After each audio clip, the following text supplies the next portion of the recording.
So, naka-withdraw na tayo.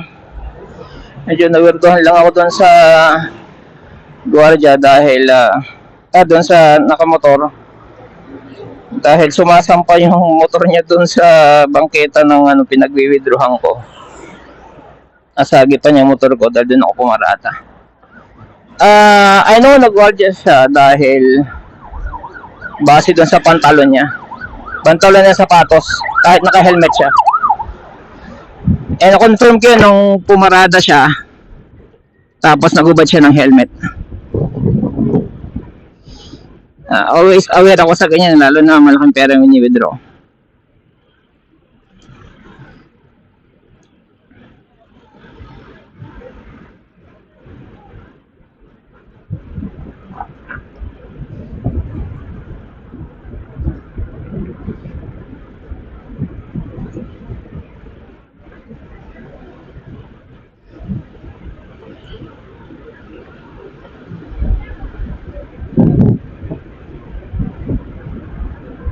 Teka, ngayon pala ako nagkabit ng sa kamay. Ng tawag na ito, yung foam. Foam to na na pinapatong over the handle grip ng manibela. Yung kaliwa muna nilagyan ko. Kasi nakakangawit kapag madulas. So, in-experiment ko muna. Pag okay kaliwa, kakabitan ko yung kanan. Observation ko ngayon, nakakangawit kasi malapad. Yun observation ko. Malapad siya. What do you mean malapad? I mean makapal. Makapal, so malaki yung ginigrip ko. Tingnan ko baka ma-adjust ko pa yung preno.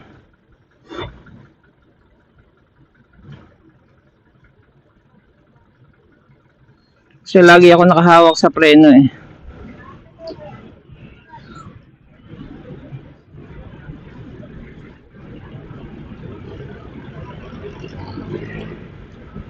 Then nag-check up ako bago umalis. Sineck up ko yung preno na bakit lumalagitik pag pinipreno, ganyan. Sineck up ko yung mga yan. Tinry ko higpitan, ganyan. Mabilisan lang naman.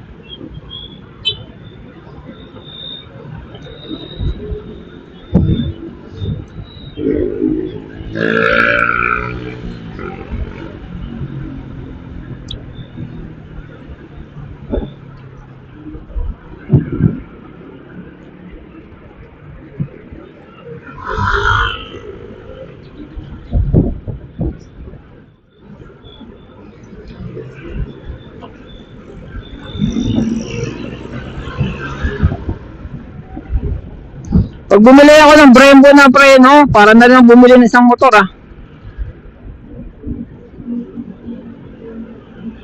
Kano daw yun? 50. Punta ko magbe-Brembo na rin lang ako di ang tawag nun, mag-o-all-ins na ako pati. Todo na natin. Papakabalo na rin lang tayo. Pero kung ako ng shocks, muna, Motaro, tapos siguro RCB, ganyan. Huwag naman talon sa all-ins.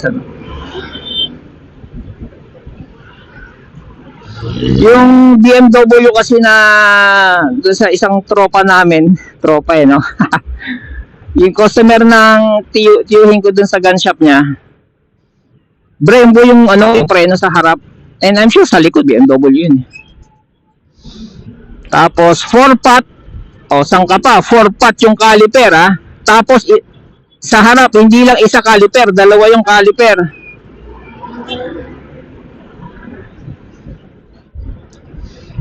Dalawa yung disc sa harap, sangka pa.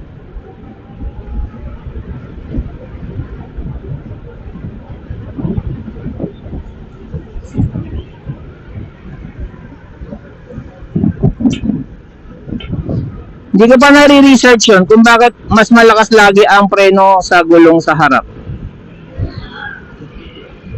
Tinanong ko na sa AI yun Napaka-generic na sagot. Kaya ina-install ko na yung ChatGPT ko. Hindi siya bagay sa mga ganong tanong. Dapat yun ginugoogle lang. Google, YouTube, ngayon.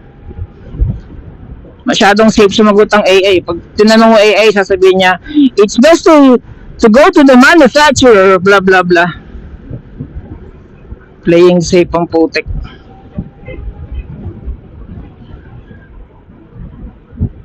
Pero may AI na daw na pwede mong gawing programmer Mawawala ng trabaho yung mga programmer Nag-graduate ng ComEng.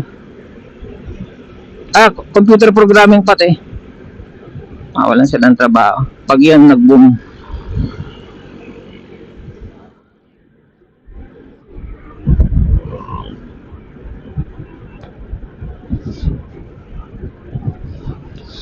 Yung movie na Superman, Christopher Reeves pa yun 1980s. Black and white pa ba TV namin nun? Black and white pa TV namin nun. Yung Superman 3, i-research nyo, tingnan ko may mapalitaw kayo. Pero Superman 3, Christopher Reeves, ang kalaban niya AI, computer, hanggang may lumabas na babae na parang robot maglakad na computer. Sipin mo ganun nila na-predict yun.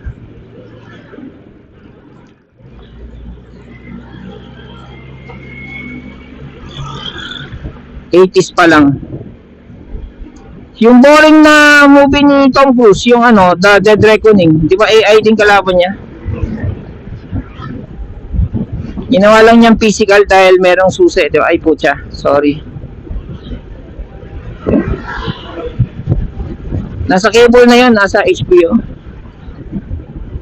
Pero pinanood namin sa YouTube, bahid kami 170. Puta, nakasignal pa pala ako, fuck. Sorry.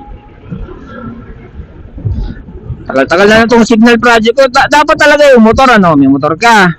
Pag uwi mo, wag ka mag-YouTube, wag ka mag-Netflix, hindi naman ang Netflix wag ka cable, cable. Cable. Tingnan mo lang yung motor mo. Tumanga ka lang sa motor mo, yan. Sakyan mo, linisan mo, marami kang makukulikot kapag ginawa mo yan.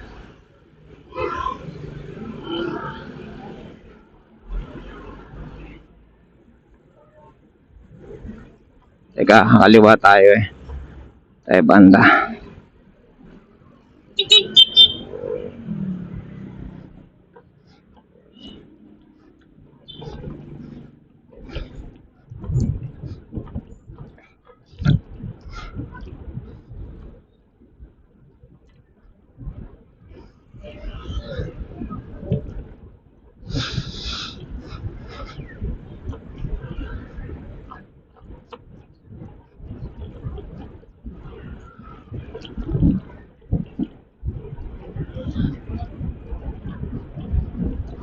Sino ba ang weirdo magpaparada ng motor halos 1 meter na sa akin? Di ba yung ATM sasampa ka sa gutter, sasampa ka sa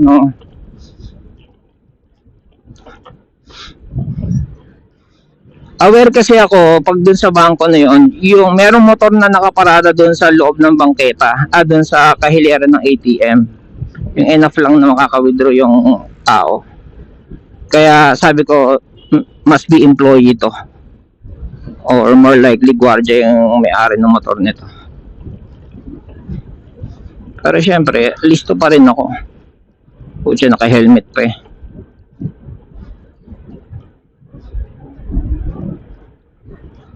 So in my assessment, anong mas nakakangawit? Yung malapad medyo malapad tuloy, mataba, medyo ko yung preno ko. Ang tawag nito, may adjustan naman preno nito medyo i-atras ko ng konti, pero ayoko naman na-adjust ng puta, yun, ako gumanon.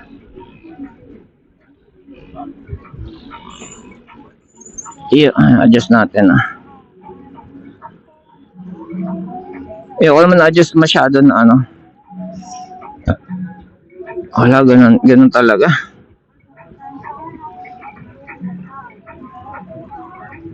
Natin si prenong likod pa naman ako.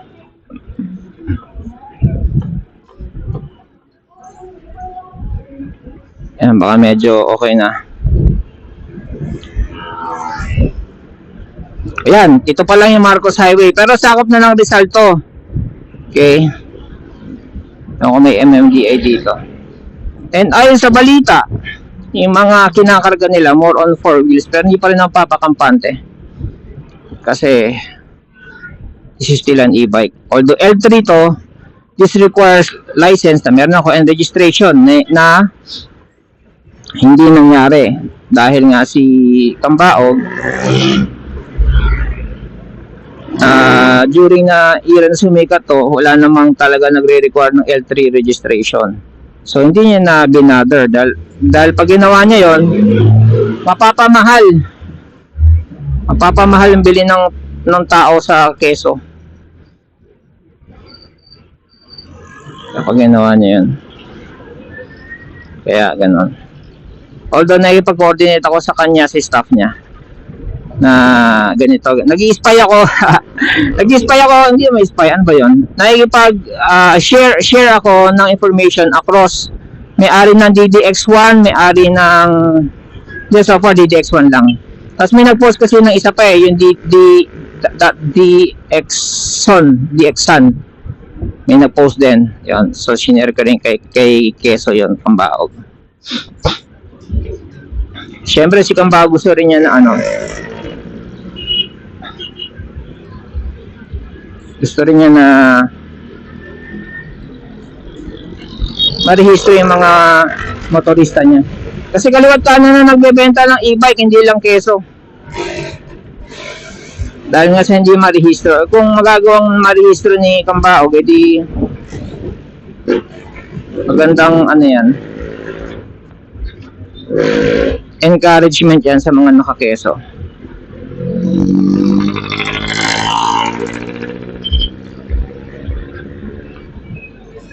Hindi lang siya naka-Keso sa mga naka-e-bike na L3.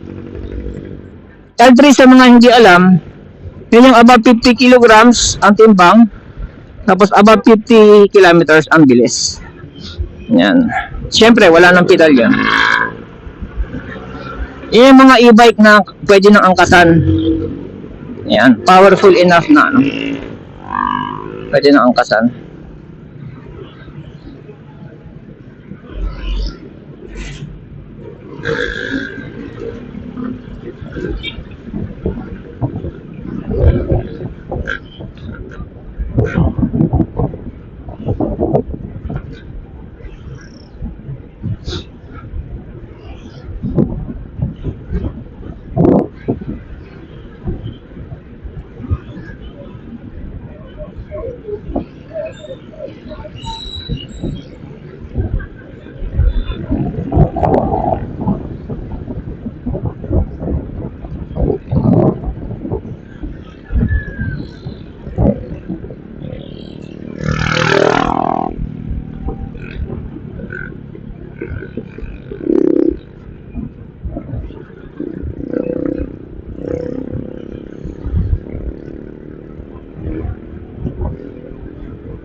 Matawid yun dun.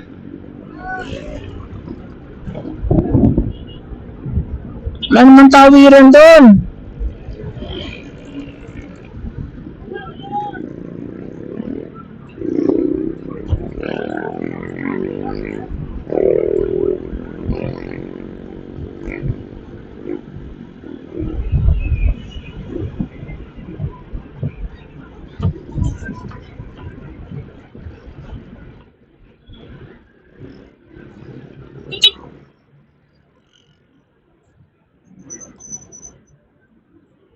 Ikaw lang mag-isa?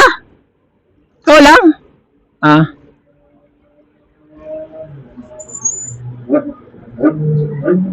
Ito na yung truck ko. Hindi yan ito.